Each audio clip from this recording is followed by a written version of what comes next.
Talking Pacific Empire Minerals Corporation today, PEMC on the Toronto Venture Exchange, PEMSF, the OTCQB in the States. They've been in the news recently, expanding their land position at Jean Marais and provide an exploration update. We'll run through the details of that and the general update. CEO Brad Peters. Brad, appreciate the time here. It's been a while. I know you've been quite busy. Let's run through the latest here, expanding the land position at Jean Marais and many others. Please. Yeah, that's right. Thanks, Rob. I appreciate that.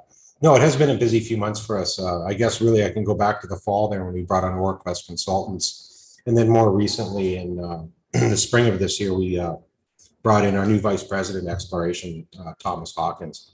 And with those two groups there, we've done a lot of work behind the scenes, and certainly in terms of how we organize and just get our data organized in that sense. But more recently, with the Jean Marais property, as you mentioned, we did increase our land position. We staked another 5,500 hectares, taking it to about 12,600 hectares. That significantly increased by about 71%, actually. So it was rather significant. And in terms of what we've done in the field since that time, we have mobilized the field crew. The first thing we had them do this year when they got up there was really identify the drill core, the historical drill core from the 70s and from the 90s that we could salvage and that we could take back and relog. So we were successful in getting about 300, just over 300 boxes of core out of there. And since that time, we're just wrapping up the relogging as we speak. And going forward, we will be conducting additional soil geochemistry. There was a historical grid on the property, but since we expanded the land position, we're now expanding the extent of the soil geochemistry that we have on the property. And that'll be starting up here in about a week. And concurrent with that, we are going to be flying additional airborne geophysics. We flew some last year on the core, but again, we're going to be looking at this from a property-wide scale this year. So we've got magnetics, radiometrics, and VLF-EM, in addition to a LiDAR survey that'll be taking place here in July.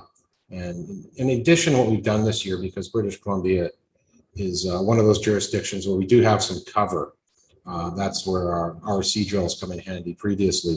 But what we're doing this year is we have had a gentleman, Derek Turner. He's an expert in surficial geology. He's mapping the property in terms of surficial geology. So what we're going to be able to do is amalgamate the soil geochemistry data with his interpretation of what's going on above the bedrock, and use that data to, I think, get a better handle on what's going on with the soil geochemistry. There are soil geochemical anomalies on the property stretching about 9 kilometers from the northwest to the southeast.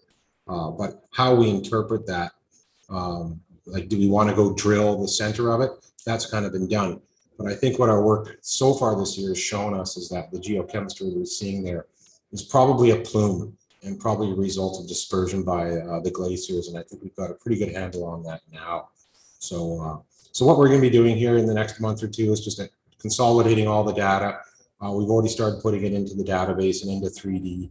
And once we tidy everything up, I think here in a couple months, we'll have a pretty good understanding from a 3D perspective of exactly what's going on the surface. And in addition to that, certainly below the surface.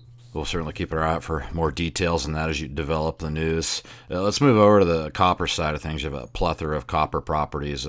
What's the latest there?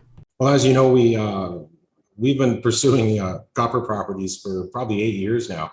And we're at a point where we have, I think, a pretty substantial portfolio of properties, 9 properties to be exact. 2 of those properties, the Kitimat and Pinnacle, those are optioned out. We signed option agreements in late in 2020, and we're going to have partner-funded exploration on those.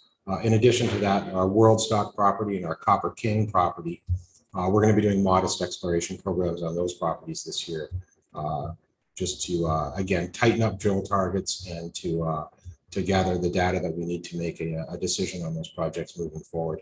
But both of those projects are examples of projects that we drilled, but we didn't kill, for example.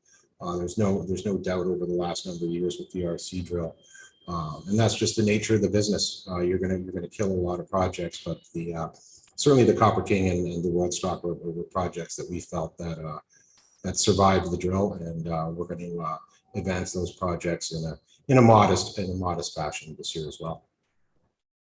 Well, certainly a lot of activity you laid out there, Brad. I guess give us a look of what's maybe the next here. How's the news flow looking moving through the summer?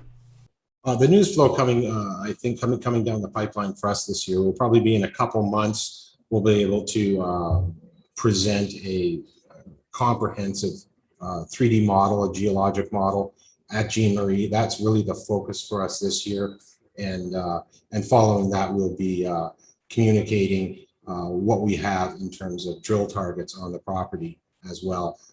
We may be doing a little bit of RC drilling on the property as well at Jean Marie, probably a little different than we've done in previous years, where we've been drilling to about 100 meters. This year, I think we're looking at potentially anyway, a larger number of holes, but shorter holes, just punching through the overburden, getting to that bedrock interface, and then just getting into the bedrock a bit more of a, I guess, a glorified mapping program, if you will. And that should be starting. If we do any of that, that'll be probably in August.